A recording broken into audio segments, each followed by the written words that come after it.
자, 옆에 확인할게요. 너무 놀랍지 않니? 우리 지금 고등학교 올라갈 건데 벌써 옆에 1번 문제 보면은 수능 문제래요. 확인해 볼게요. 학교의 발생 중 위 발표로 반영되지 않은 것은 역시 이런 문제들은 계속 하기 때문에 전에 말씀드렸나? 고2 끝날 때까지 뒤에 안 읽고 시간 줄여서 빨리 풀 수 있으면 괜찮아. 이렇게 해서 답 나오면 바로바로 넘어갈 거예요. 1번 문제는 뭐예요? 발표 계획 중 위 발표에 반영되지 않은 것은 있는 거 없는 거니까 살펴봤더니 그림 1, 2, 1, 2 요거 중심으로 나오고 있죠? 최대한 빨리 답 찾으면 나머지 거 읽지 않고 바로 넘어갈 거예요. 시작해 봅시다. 여러분 X선이라고 하면 흔히 의학 분야에 사용된다라고 할 거예요. 하지만 저는 X선이 미술작품에 활용되어 있다는 걸 여러분들에게 알려드릴 겁니다. 너무 놀랍죠? 요게 글 전체 발표의 주제네요. 화면 1을 보여주면서 먼저 인물화 하나 보시죠. 혹시 이 그림 본 적이 있으신가요? 물어보고 대답 듣고 아마 그럴 겁니다. 이 작품은 고흐가 그린 걸로 알려져 있지만 고흐 전시회에서 보기 어려워요. 왜 어려운지 궁금하시죠? 일단 다음 작품을 살펴봅니다. 옆에 1의 1번 그림 1을 전시회에서 보기 어렵다라는 점을 발표 앞부분에 제시하고 오케이. 그 이유를 뒷부분에서 알려줘야 되겠어. 그렇지. 이제 이 이후로 뒷부분으로 그 이유를 알려줘야 되겠지. 1번 오케이. 계속 봅시다. 화면으로 그림 2를 보여주면서 이 작품 어디서 본 것 같지 않나요? 또 물어보고 대답 듣고 그렇습니다. 우리 학교 미술실의 사진에 걸려있는 고흐의 잔디밭이라는 작품인데요. 이 작품은 조금 전에 보여드렸던 인물화와 관련이 있습니다. 이 관계를 밝혀내는데 X선이 활용되었습니다. X선 언제 썼어? 그림 1, 2의 관계를 드러내기 위해서.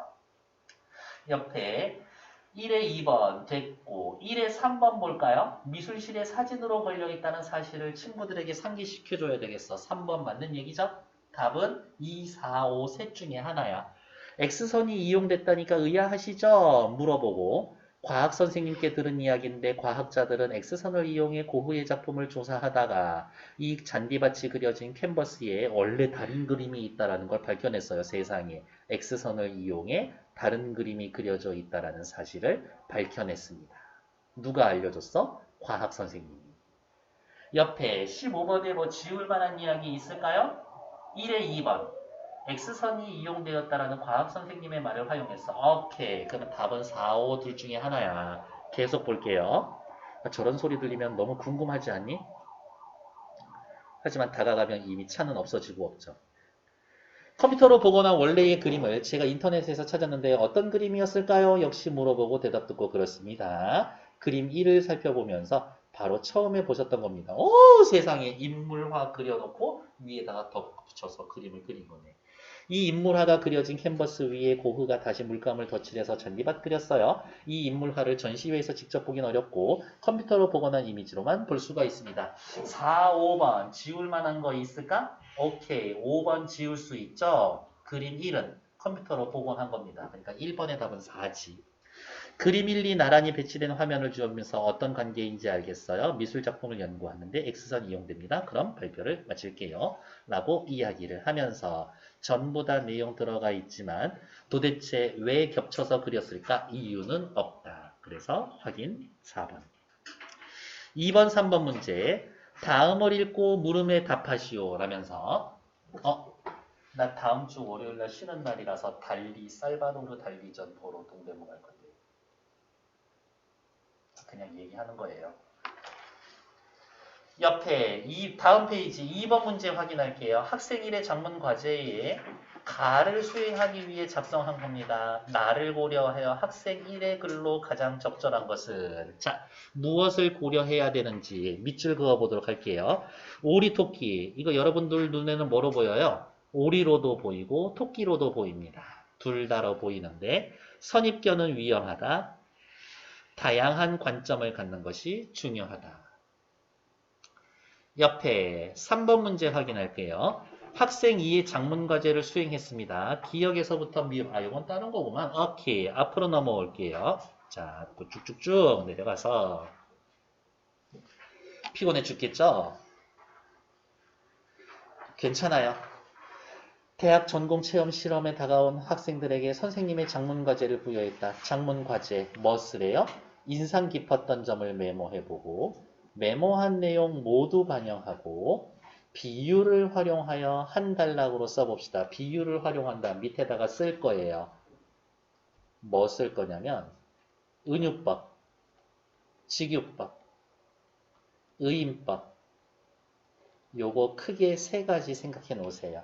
얘네들 쓰면 비유를 활용했다라고 이야기할 거예요. 은유법은 뭐가 은유법이에요? A는 B이다. 이런 말이 있으면 은유법. 직유법은요. 뭐뭐처럼, 뭐뭐같이, 뭐뭐신 듯 이런 말이 있으면 의인법. 직유법. 의인법은요. 사람이 아닌 것을 사람처럼 표현해주면 그게 의인법이 되는 겁니다. 이것 말고도 엄청나게 많은 비유법이 있으나 이런 작문과제에서의 이야기하는 비유는 요거 세 가지 정도 내에서 웬만하면 해결이 될 것이다. 라는 것들. 다 경험적인 거예요. 작문과제, 동기를 밝히고 시간 순서에 따라서 체험을 통해 얻은 깨달음도 쓰고 대학 측에 바라는 점 쓰고 권유하는 내용으로 끝맺음을 해봅시다. 진짜 그렇게 썼는가 확인해 볼게요. 3번 문제 먼저 할 수 있을 것 같아요. 시작해 봅시다. 얼마 전 학교에서의 게시된 여기에 대한 안내를 받고 도움을 받고자 참가 신청을 하게 되었습니다. 어머, 이게 뭐예요? 동기. 전공체험은 오전과 오후에 걸쳐 실행되었고 오전에는 전공 소개 강의실에서 교수님 강의를 듣고 대학생이 된 것 같아서 점심 먹고 오전에 점심 먹고 어떤 실습인지 궁금했는데 모둠을 이루어서 보고서 작성했고요. 선배들의 도움을 받아 과제를 분석하는 계획을 써왔습니다. 이 과정에서 글을 잘 쓰려면 체계적인 분석이나 논리적 사고력, 창의적인 표현 방법이 필요하다는 걸 깨달았고요. 많이 도움이 될 것 같았습니다. 오전에 뭐 하고 오후에 뭐 하고 옆에다가 써볼까요? 시간 순서대로 내용 전개되고 있죠? 많은 도움이 될 것 같았습니다.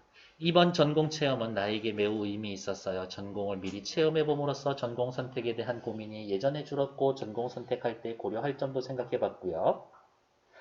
고민이 있으면 참여해보는 게 어떨까? 꼭 참여해볼 것을 권합니다. 권유하는 걸로 글이 마무리되었고 창의적인 표현 능력, 논리적 사고가 필요하다라고 이야기하는 깨달음도 나타나 있죠. 벌써 4개가 다 나타나 있으나 앞 페이지에 나와 있었던 리을, 대학 측에 바라는 점은 없죠. 그러니까 답은 4번. 앞 페이지로 또 다시, 앞 페이지가 아니라 2번 확인할게요. 선입견의 위험성, 대상에 대한 다양한 관점을 갖는 것이 중요합니다. 시작해 볼게요. 대학에서 깊이 공부하려면 다양한 전공을 경험해 봐야 합니다. 우물한 개구리처럼 비유인내 편협한 사고를 해왔던 스스로를 반성해 봅니다. 라고 이야기를 하고 있고 하지만 뭐가 다양한 관점을 갖는 것의 중요성 요 얘기가 없죠? 오리토끼 그림을 보니 얼마 전 모든 활동에서 서로 자신의 의견만 내며 싸웠던 게 떠올랐다. 다양한 관점을 이해하지 못하는 것들 얘는 있지만 선입견이 위험해요. 얘기가 없죠? X. 처음엔 오리토끼 그림이 오리로 보였으나 선입견 없이 보니까 토끼로도 보였다. 색안경을 끼고 보는 것이 얼마나 위험한지 색안경을 낍니다. 역시 비유적인 표현이 들어가 있죠? 하지만 다양한 관점이 필요합니다. 얘기가 없지. 오리토끼 그림을 보고 다양한 반응이 나오는 이유는 관점이 다르기 때문입니다. 공부할 때 다양한 관점이 있으면 그 자세가 중요합니다. 있지만 선입견이 위험해요. 그 얘기가 없죠? 답은 5번. 선입견은 자신의 생각을 동굴 속에 가두는 것과 같다고 생각을 동굴에 가두다 비유적 표현이고요. 스스로 정한 틀로만 대상을 보려는 태도는 선입견. 학문의 장애가 되므로 다양한 관점을 지니는 것이 중요하다고 조건 3개가 전부 다 들어가 있죠. 그래서 답은 5번. 다음 페이지.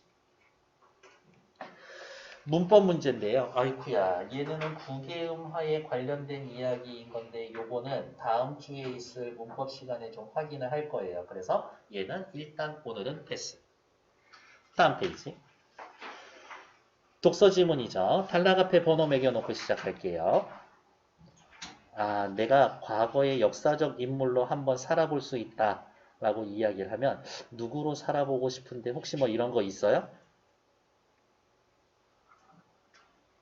성현이 뭐 있니? 동서양을 막론하고 외국에 나 한번 이 사람으로서 한번 인생 살아보고 싶다. 뭐 이런 거 있어요? 나폴레옹. 나폴레옹이요? 왜요? 인생 멋있게 살죠. 아니 그게 인생 멋있게 사는 건가? 나쁘지 않은데. 나폴레옹 괜찮은 것 같다. 이렇게. 자, 시작해 볼게요. 옆에 6번 문제 살펴볼게요. 아, 그렇다고 4, 5번 그냥 넘어가지 않을 거예요. 4, 5번 따로 영상 올라가 있을 거예요. 이렇게. 6번 윗글을 통해 알 수 있는 내용으로 적절한 것은 맞냐 틀리냐 이 문제죠. 그리고 저는 이런 문제 엄청 좋다고 생각해요. 뒷페이지 7번. 채수의 견해를 윗글과 관련 지어서 이해한 것으로 가장 적절한 것은 사원부 대사헌 채수가 말을 했습니다. 그러면 우리는 셋, 넷, 다섯, 여섯, 일곱, 여덟 줄 읽고 채수가 이야기한 거를 요약만 할 수 있으면 돼요. 어제 전지를 보니 역관 의관을 장려 권장하고 장려하고자 능통하고 재주가 있는 자는 동서 양반으로 발탁해서 쓰라고 명령하셨다니 듣고 놀랬습니다. 동서 양반으로 발탁한다 라는 말은 원래 양반이 아니었던 애를 양반으로 올려준다라는 소식을 들었는데요. 임금님. 너무 놀랬습니다. 벼슬은 높고 낮은 것이 있고 직책은 가볍고 무거운 게 있습니다. 의관, 역관은 사대부 반열에 낄 수가 없습니다. 얘네들 양반으로 올려주시면 안 됩니다. 의관, 역관 무리는 모두 미천한 계급 출신으로 사족, 선비 쪽이 아닙니다. 너무 꼴보기 싫지 않냐? 지가 양반이라고 이렇게 지들끼리 다 해먹으려고 그러나 봅니다. 시작할게요. 요즘 너무 보고 싶은 드라마가 있었는데 시간이 맞춰서 도저히 볼 수가 없네요. 이방원에 대한 이야기가 드라마로 나오고 있더라고요. 예.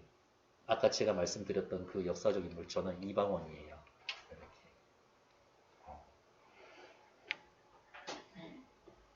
조선 왕 중에 유일하게 과거 시험 통과했던 왕이 이방원이야.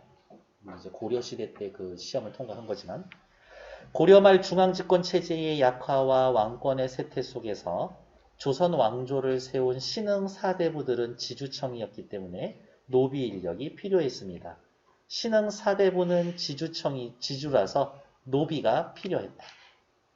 그러나 이들은 강력한 중앙집권 체제의 확립을 위해 국역의 대상인 밑에 볼까요? 국역 오른쪽 나라에서 백성들에게 지우던 국역 이런 것이 강이 넘쳤다. 백성들 나와서 여기 빨리 공사해라.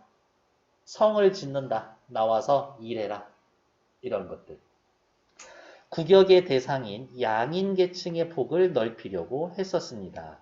양인계층도 또 많아야 돼요. 노비 위의 사람들. 평민들. 양인 어렵게 생각하지 마. 평민들. 따라서 노비가 꼭 있더라도 따라서 너무 사랑스러운 말 아니에요? 정리해 주겠다는 이야기니까 따라서 노비가 꼭 필요하더라도 양인이 더 많이 확보하는 게 새 왕조가 추구한 국역 정책의 기본 방향이었다. 나라 입장에서는 노비 많아봐야 도움이 안 돼. 왜? 노비는 국역에 갖다가 쓰지를 못하거든. 왜? 개인 사유야. 재산이야. 노비는 일 못해. 이처럼 국역 대상의 확보를 새 왕조 통치 체제의 발판으로 추구하면서 법제적으로는 일단 양인과 천인으로 나누었습니다. 법으로는 양인과 천인으로 나눴어. 법에는 양, 천, 평범, 노비 이렇게 딱 두 개로만 나눠놨어. 이들 사이에서는 의무와 권리의 차이가 있었는데 의무면에서는 양인 남자는 군역과 요역의 의무가 있었습니다. 양인 남자는 뭐예요? 나라에서 시키면 군대 가고 일해야 돼. 이에 비해서 천인은 군역에서 철저히 배제가 되었습니다. 쉽게 이야기하면 군대 안 가. 노비는. 권리면에서 양인과 천인은 신체의 생명의 보호와 같은 인간의 기본권을 공권력으로 보장받을 수 있는 차이에서 뚜렷한 차이가 있었습니다. 자, 이게 또 중요한 부분이에요. 어쩌고 저쩌고 차등이 있었습니다. 어쩌고 저쩌고 차이가 납니다. 이거죠. 기억나요? 독서 지문에서 무조건 뭐는 시험 문제다? 대조는 무조건 시험 문제다. 늘 기억해야 합니다. 늘 기억해야 합니다. 독서, 인문, 사회든 과학, 기술이든 예술이든 상관없어. 대조는 무조건 시험 문제예요. 그러니까 꼭 기억해 두고. 그래서 눈치챈 친구들도 있겠지만 어때요? 양인 남자는 밑줄, 천인들은 꼬불꼬불 밑줄. 일부러 그렇게 밑줄 그면서 제가 읽고 있는 겁니다. 천인인 노비는 재산으로 보아. 노비는 재산이야. 매매, 상속, 양도, 증여의 대상이 되고. 아, 말이 너무 어렵네. 노비는 뭐랑 똑같아?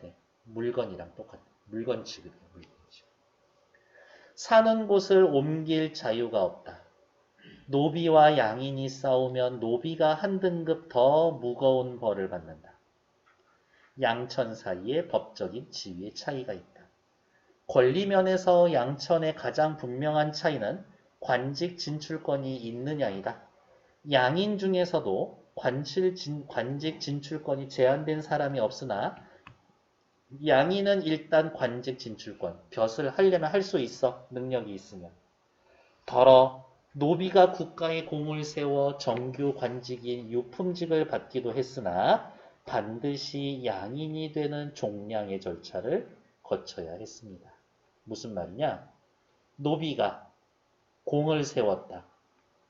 관직을 벼슬을 할 수가 있다.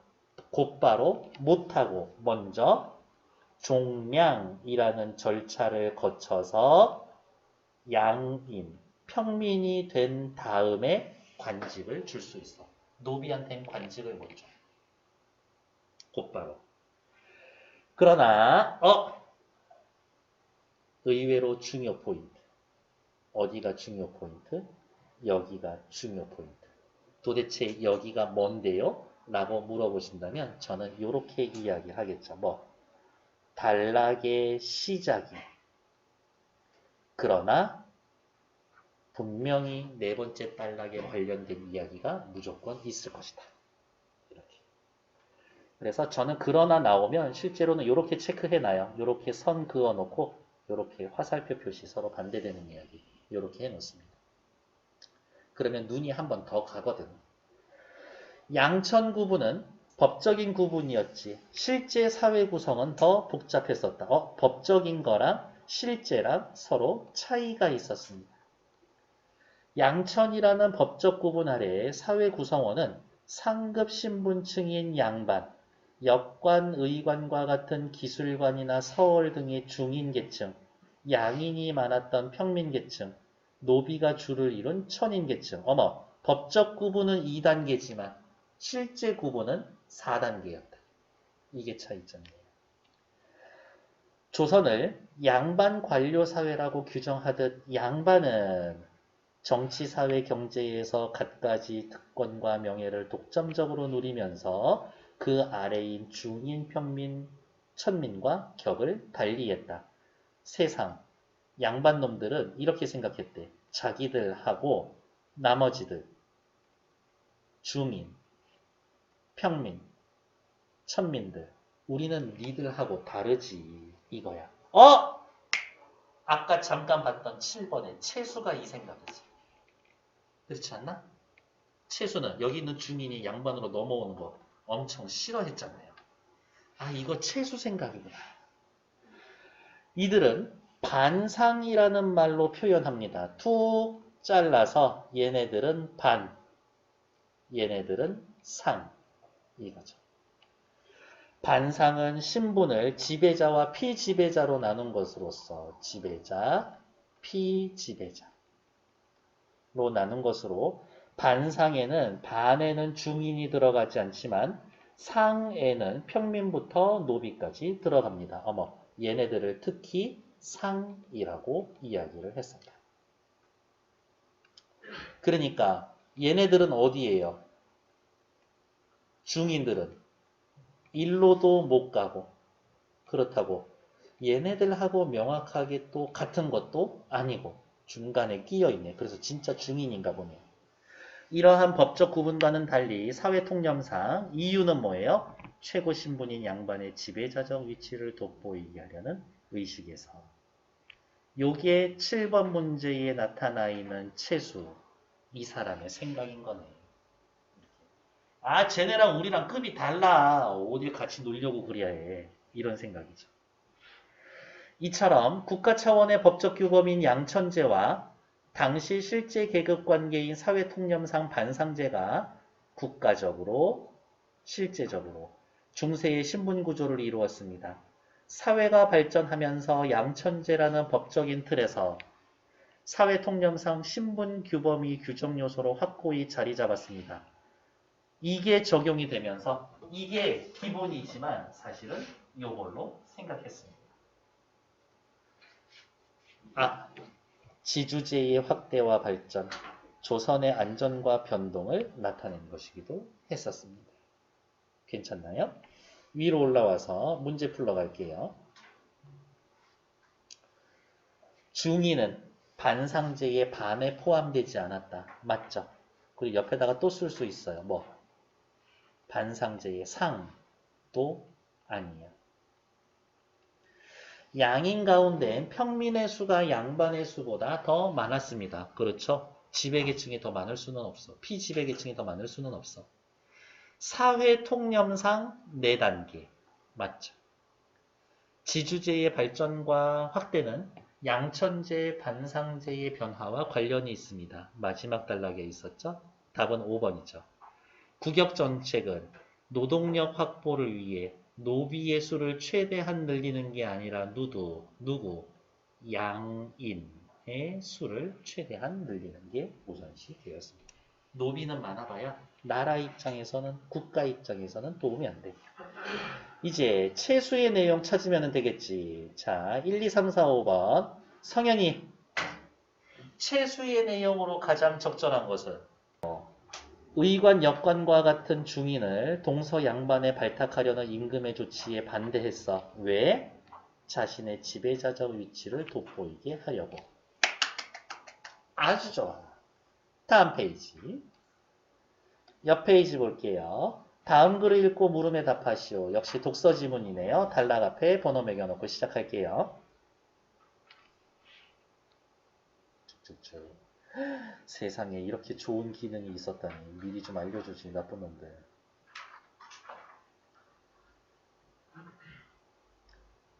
사실은 당근마켓에서 구입했거든요. 시작할게요. 뒤에 문제 뭐 있을까? 8번. 기억의 내용으로 가장 적절한 것은 기억 어디 있어요? 기억. 내려왔더니 기억 어디 있어요? 기억. 많은 비판을 받았습니다. 기억나요? 기억 동그라미는 그 단락이 답입니다. 다음 글의 흐름을 봤을 때 A, B, C, D 중 성격이 다른 것을 살펴봤더니 미술 지문인데요. 미술 지문은 안타깝게도 여러분들은 늦게 태어나고 아주 젊으신 관계로 옛날엔 무슨 주의, 무슨 사상, 무슨 론, 무슨 이즘 이러한 애들이 나오면 그냥 일단 별표 치고 네모 치고 봤는데 요즘에는 얘네들에게 따로 체크하지 말고 어디에다 체크해야 되냐면 사람 이름에다가 따로 체크해 놔야 됩니다. 요게 또 요령 아닌 요령입니다. 무슨 주의, 무슨 사상, 무슨 론, 무슨 이즘 이런 게 옛날엔 중요했어. 근데 요즘에는 중요하지 않을 거예요. 왜? 무슨 주의 밑에 누구 그리고 얘네들의 차이점. 요즘에는 차라리 그런 거거든요. 근데 얘는 문제가 조금 오래된 거라서 전체 흐름을 확인하시면 될 것 같아요. 자, 앞으로 넘어오시죠. 사진은 꽤 좋은 취미 활동인 것 같아요. 네, 그냥 그렇다고. 19세기 사진이 예술이냐 기술이냐의 논쟁에서 사진을 예술로 끌어올리기 위한 사진작가의 움직임이 있었고 이것을 픽토리얼리즘이라고 부른다. 사진은 예술이지 픽토리얼리즘. 회화의 기법을 수용하여 사진을 예술화하려는 것이었습니다. 라고 이야기를 하면서 픽토리얼리즘에 대해 이야기할 거죠. 얘는 네모 쳐놔도 괜찮습니다. 왜? 첫 번째 단락에 작은 따옴표를 괄호 해놓고 원어까지 쓰여 있으니까 얘는 무조건 중요한 단어야. 그러니까 나중에 주제를 물어보는 문제가 있다면 이 단어 꼭 들어가 있어야 돼. 회화의 기법을 수용하여 사진을 예술화하는 겁니다. 회화의 기법 수용. 픽토리얼리즘은 회화처럼 밑그림을 그리고 모델을 배치하는 등 구성을 중시하거나 뿌옇게 만드는 등 여러 기법을 활용하여 회화가 지닌 예술성을 사진에서 표현합니다. 괜찮을까?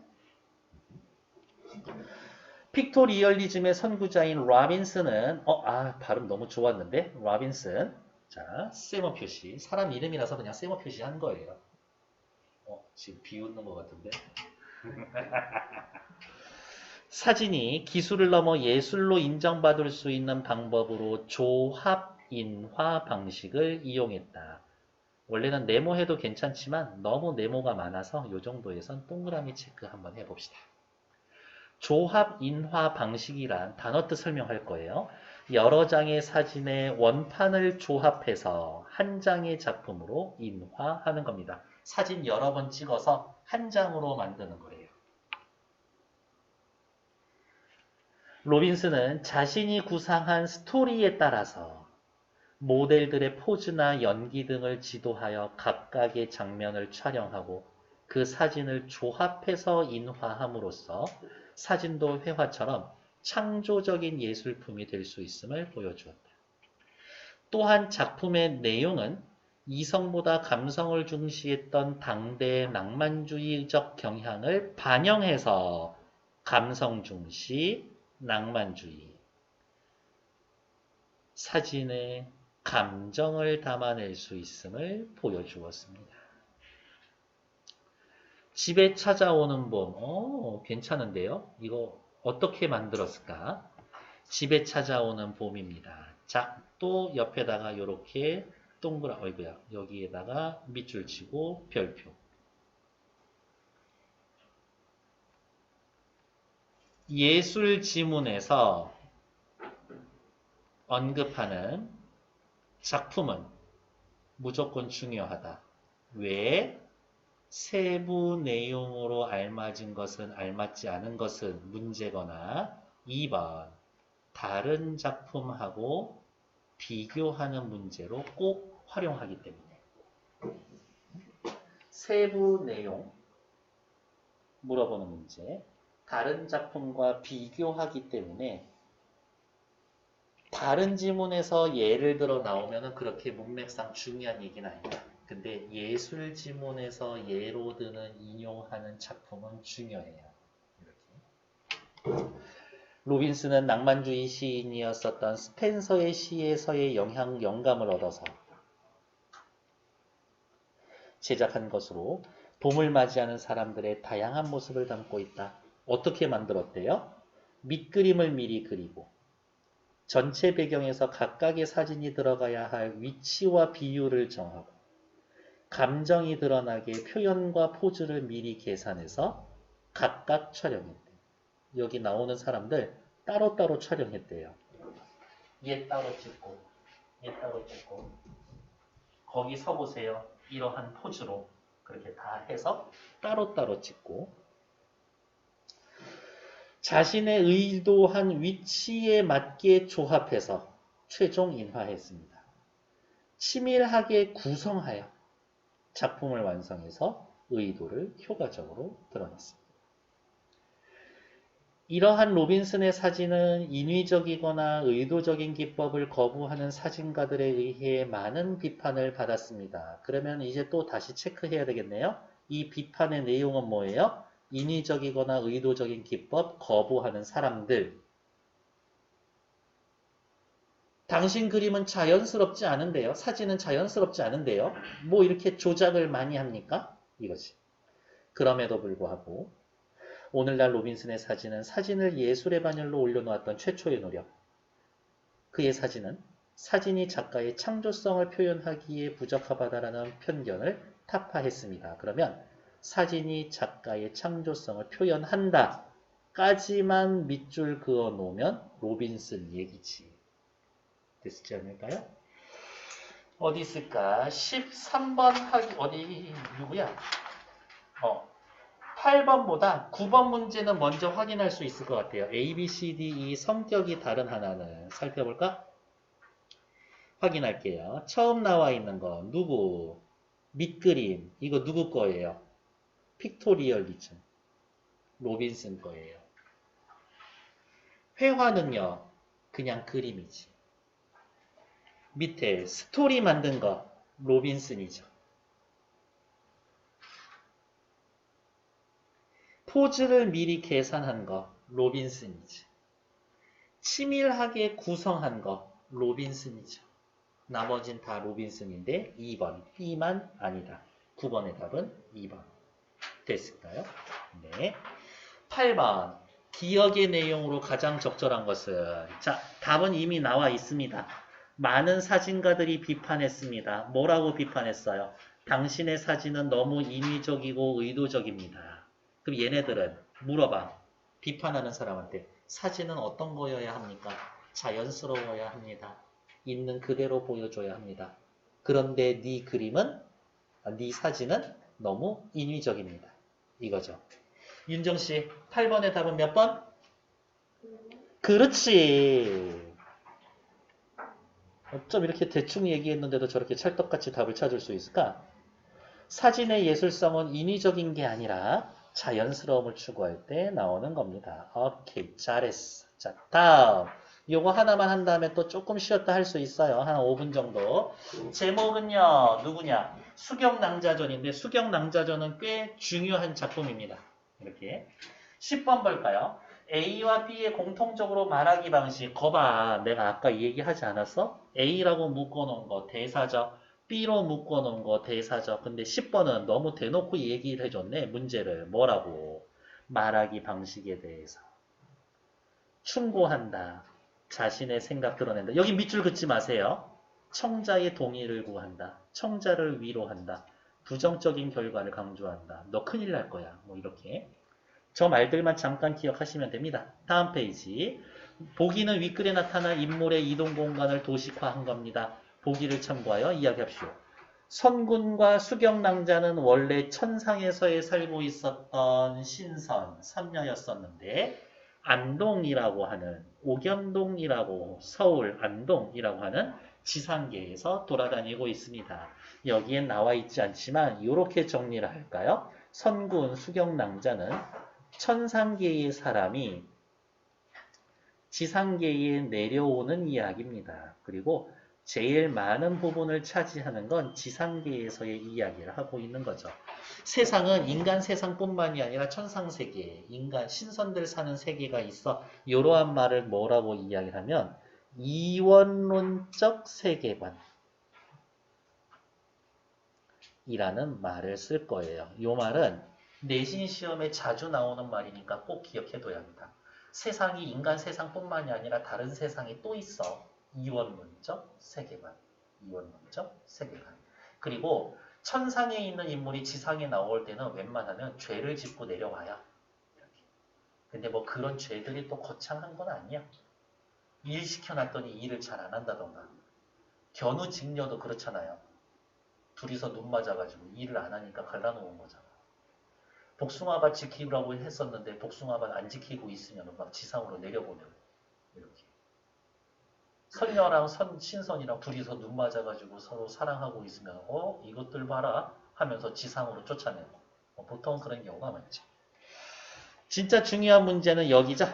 보기를 바탕으로 윗글을 감상한 내용으로 그러니까 보기를 바탕으로 어떻게? 12번 보기 읽고 앞에 지문 보러 와야 된다. 수경낭라전은 천상계의 선관과 선녀가 인간 세상으로 여기 봐 귀양 온다라고 했잖아요. 재회, 열회, 결혼, 사별, 재생, 승천 등의 이야기가 작품의 표면을 이루고 있고 결국에 진짜 숨어있는 주제는 봉건 사회의 규범과 유교적 도리에 맞선 주인공의 사랑에 대한 욕구가 이면을 이루고 있습니다. 우리는 모든 것을 뛰어넘는 순수한 사랑을 하고 싶어요. 신분 차이 그런 게 중요합니까? 뭐 이런 얘기를 할 건가 봅니다. 앞으로 넘어올게요. 욕할 뻔했네. 더럽게 얘기했네. 벌써 욕해버렸죠? 조선 세종대왕 때 경상도 안동 땅에 사는 한 선비가 있었는데 성은 백이고 이름은 상군. 부인 정씨와 20년을 동거했으나 슬하에 자녀가 없어서 늘 슬퍼했다. 명산대찰에 정성을 다하여 기도한 후 그 덕택으로 기이한 꿈을 꾸고 아들을 낳았는데 아이가 점점 자라서 용모가 준수하고 잘생겼어. 성격도 좋아. 글도 잘 써.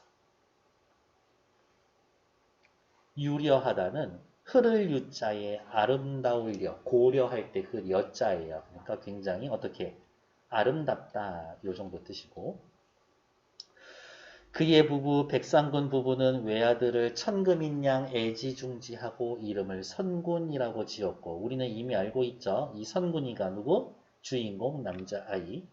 아들에게 알맞은 배필을 얻어 슬하에 두고 재미를 보려고 널리 구혼했으나 마땅한 곳이 없어서 항상 근심으로 보냈습니다.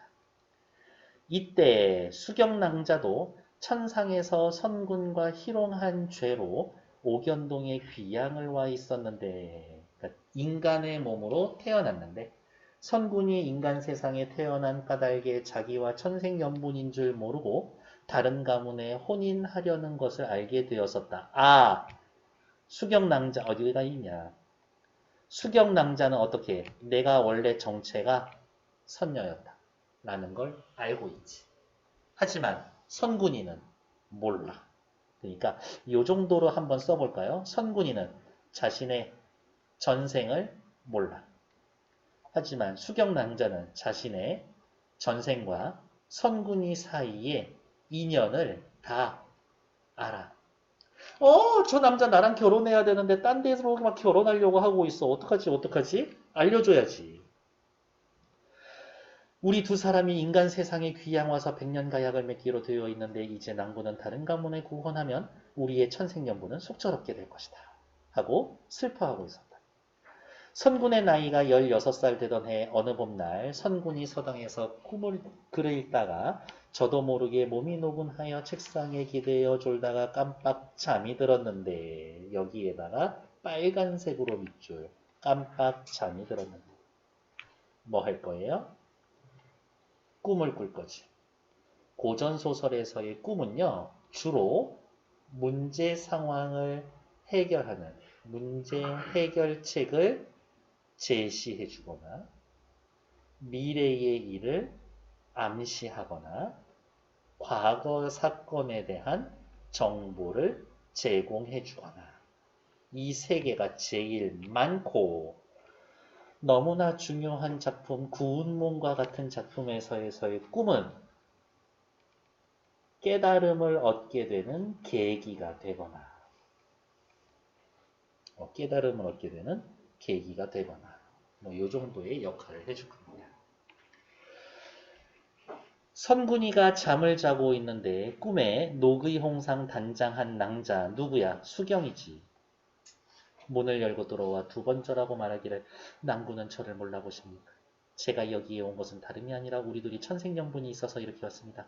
선군이 나는 진세의 속객이요. 나는 그냥 평범한 사람 남자요. 낭자는 천상의 선녀인데 어찌 우리에게 인연이 있다고 하시오. 낭자가 이야기했다. 낭군은 본래 하늘에서 비를 내리게 하는 선관이었는데 묘지연에서 저와 희롱한 죄로 거봐 지들이 눈 맞아서 논다고 옥황상제께서 인간 세상에 귀양을 보냈고 이 세상에서 우리의 인연을 이루라고 했습니다. 그런데 낭군께서는 어찌 이것을 모르고 이것의 내용은 뭐예요? 여기에서부터 여기까지의 내용이 이것이지. 다른 가문에 구원하려 합니까? 저를 위해 3년만 기다려 주십시오. 라고 이야기를 했고 선군이 깨어났더니 남가일몽 아주 짧은 꿈이었습니다. 남가일몽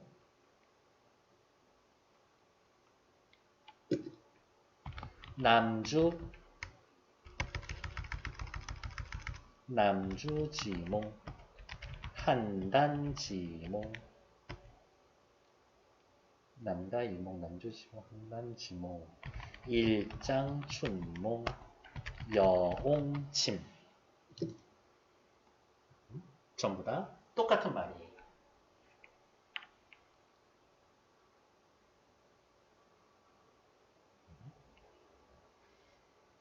승환 씨 조금 불편하지 않으면 이렇게 옆자리 좀 앉아줄 수 있어요?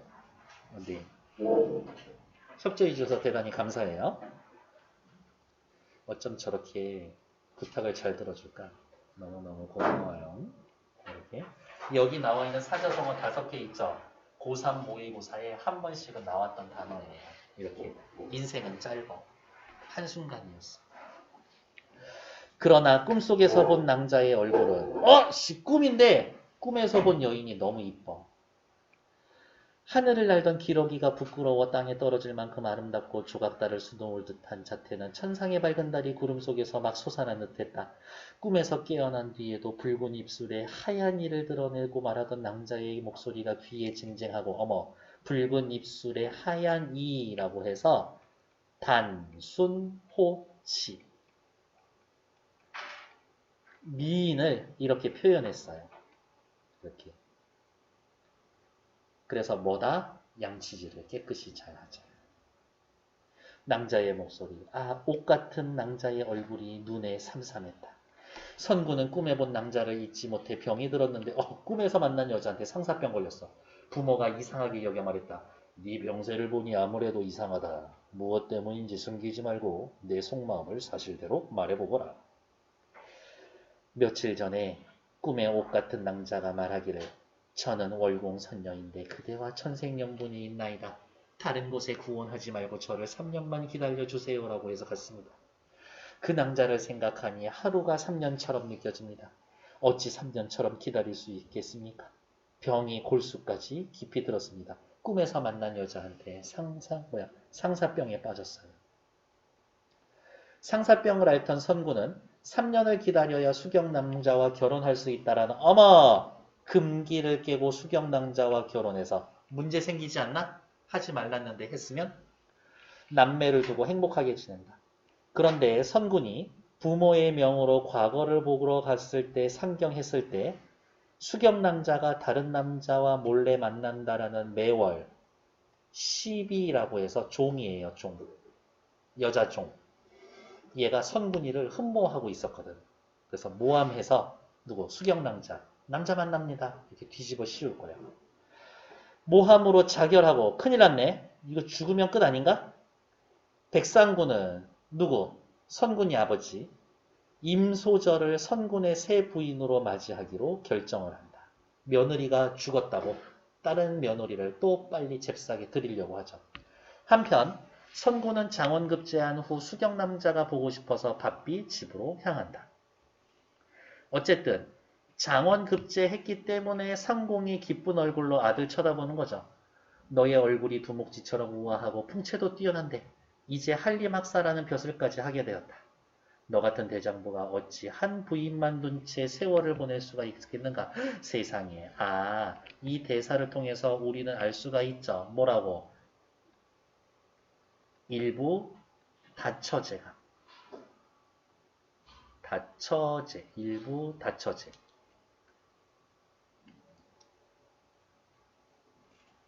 있던 사회였구나 짐작하는 거죠. 내가 너를 위해 널리 어진 낭자를 구했는데 임진사댁 낭자가 천하의 미인이라고 하더라. 얼마 전에 임진사한테 청혼해서 임소절을 내 배필로 삼고 오늘 혼례로 올리기로 했다. 세상에. 뭐 하고 있는 거야? 집안의 가장이 자식의 결혼을 통제하고 마음대로 할 수 있었던 사회였었는데요. 가장이 자식의 혼사를 결정할 수가 있었지. 이런 건 뭐라 그래요? 집에선 아버지가 짱이에요. 가부장적 사회였었구나. 아들, 여자 하나 구해놨는데 결혼 한 번 더 하는 거 어때? 아들을 달랬다. 근데 문제가 있죠. 아들의 아내, 그러니까 며느리가 죽었다는 얘기 하지 않고 있지. 선군이 대답하기를 아버지, 내려오다 꿈을 꾸었는데 낭자가 온몸에 피를 흘리고 나타나서 가슴을 만지고 말도 제대로 못하더라고요. 꿈의 기능 뭐예요? 과거에 있었던 사건, 문제점 이야기해주고 있죠? 도대체 무슨 일입니까? 저는 낭자와 맺은 언약이 중요하니 집에 내려가서 낭자의 말을 듣고 결정하겠습니다. 길을 재촉하여 임진세댁 앞을 그냥 막 지나가려고 하는데 아버지가 아들을 붙들고 말했다. 이것은 양반 자식이 할 행실이 아니다. 혼사는 인간의 대사고 부모가 구혼하고 육례를 갖춰 혼인하여 부모를 영화롭게 하는 것이 자식된 도리인데 가장이 아들의 혼례를 주선한다. 너는 어찌 이렇게 고집을 부리느냐? 네가 이대로 가는 것은 임소저 댁에 그렇지 결혼하기로 약속했는데 평생 대사를 그르치는 것이니 이것은 군자의 도리가 아니다. 아들! 임신의 집이랑 얘기 다 됐어. 근데 네가 그 집이랑 결혼 안 하면 그 집 며느리 있지, 그 집 여자애 있지, 임소저 있지, 걔 큰일 나. 죽을 때까지 결혼 못해. 집안에 완전 난리 날 건데 너 감당할 수 있겠어 아들? 한리는 아무 대답도 하지 않았음체 말을 재촉하여 하인이 한림에게 말했다. 대감님의 말씀도 말씀이지만 한림께서 그냥 가시면 임진사댁도 낭패가 심합니다. 그러니까 신중하게 생각하십시오. 어떻게 생각하면 이 하인이 훨씬 생각이 더 깊어요. 그러나 한림은 그 하인을 꾸짖고 백마를 몰아 달려갔다. 어쩔 수 없이 타고 왔는데 집 앞에 들어가서 선군을 붙들고 말했다. 이제야 이제 사실을 얘기해주자 아버지가. 네가 과거를 보러 서울로 떠난 뒤에 낭자가 방에서 외간 남자 소리가 나더라. 내가 그것을 이상하게 여겨 낭자에게 물으니 낭자가 네가 왔다라는 말은 하지 않고 매월이가 함께 이야기를 나누었다라고 하더라. 내가 분명히 낭자의 소리를 들었는데 수상히 여겨 부모로서 약간 경계해놓은 말을 했더니 죽어버리더라. 이런 망극한 일이 어찌 있겠는가? 아들이 대경실색하여 울면서 말하기를 진실로 낭자가 죽었습니까? 아버지께서 어떻게 제게 이렇습니까? 저를 속이고 임소저에게 장가들라고 하는 것이 옳으십니까 아버지? 너무하시는 거 아니에요? 울고 구슬픈 목소리가 문 밖까지 들렸습니다. 10번 문제 확인할게요. A와 B의 공통으로 나타난 말하기 방식. A 어디 있어요? 너 정체를 알려주고 있죠? 옛날 일 이야기하면서 정체를 알려주고 있지? 1번 윤리적 명분을 바탕으로 화자에게 A 충고는 아니지. 과거의 일 이야기하죠? 내 생각 3년만 기다려. 오케이. 화자와 청자의 처지를 드러내며 지금 우리가 이렇잖아. 괜찮아. 청자의 동의를 구하는 거는 아니죠. 청자의 신분이 회복되고 욕심을. 너 곧 있으면 다시 신선될 거야. 선관될 거야. 그건 아니죠. 상황을 가정하여 화자, 나한테 닥칠 부정적인 결과 딱히 이야기하는 거 아니지. 세상에. A만 읽어도 2번이 다르죠. 근데 진짜 B의 과거의 일 언급하나? 언급하죠. 며칠 전 꿈에. 화자의 생각. 저 죽을 것 같아요. 이야기를 해주죠. 그래서 10번의 답은 2번입니다. 11번 확인하러 갈게요. 선구는 기역에서 니은으로 내려온 사실을 16살이 되어서 듣게 된다. 그렇죠. 선군이 16살 되던 날 꿈에 수경낭자가 나타났으니까. 오케이. 16살 밑에다가 쓸까요? 꿈에. 선군과 수경낭자가 기역에서 각각 니을로 오게 된 건 둘이서 눈 맞아가지고 연애해서 그렇죠? 원인은 동일하다. 맞지? 선군이가 니은에서 디귿으로 떠나간 사이 시험 보러 간 사이 시아버지가 며느리를 의심합니다. 맞죠? 4번 선군이가 서울에서 안동으로 옵니다. 벼슬 합격하고 오는 거죠. 수경당자가 죽었다라는 사실 알고서 아니 안동 돌아오고 나서 알았지. 그러니까 4번 틀리죠. 리을에 있던 수경낭자가 니은에 있던 꿈에 나타나서 잊지 못해 병에 걸립니다. 괜찮지. 답은 4번. 조금만 더 참아보세요. 12번 문제 확인하러 갈 거니까.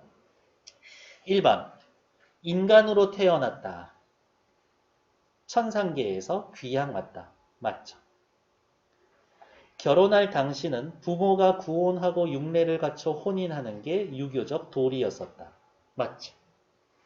선군이 수경낭자와 사별한 것은 백상군, 시아버지가 봉건사회의 규범에 따라 임진사댁에 혼인했기 때문에 시아버지가 임진사댁에 구혼했기 때문에 수경낭자가 죽었어? 아니죠. 수경낭자가 죽고 난 다음이지.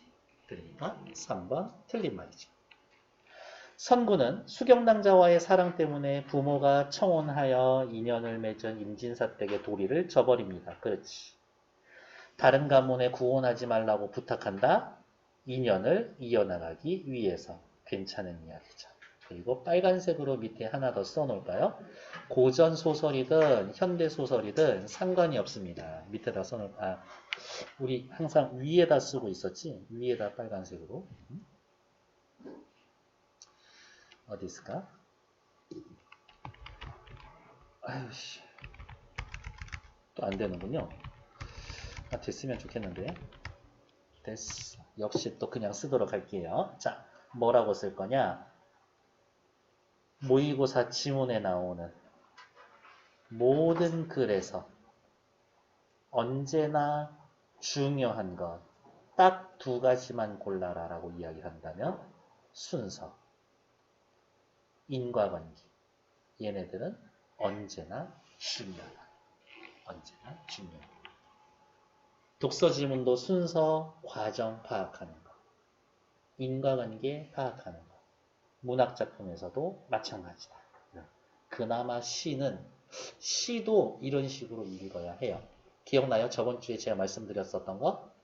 현대시 나오면 얘 뭐 하는 게 아니라 감상하는 게 아니라 독해하는 거다. 이 말은 언제나 중요한 말이에요. 있는 그대로만 받아들이자.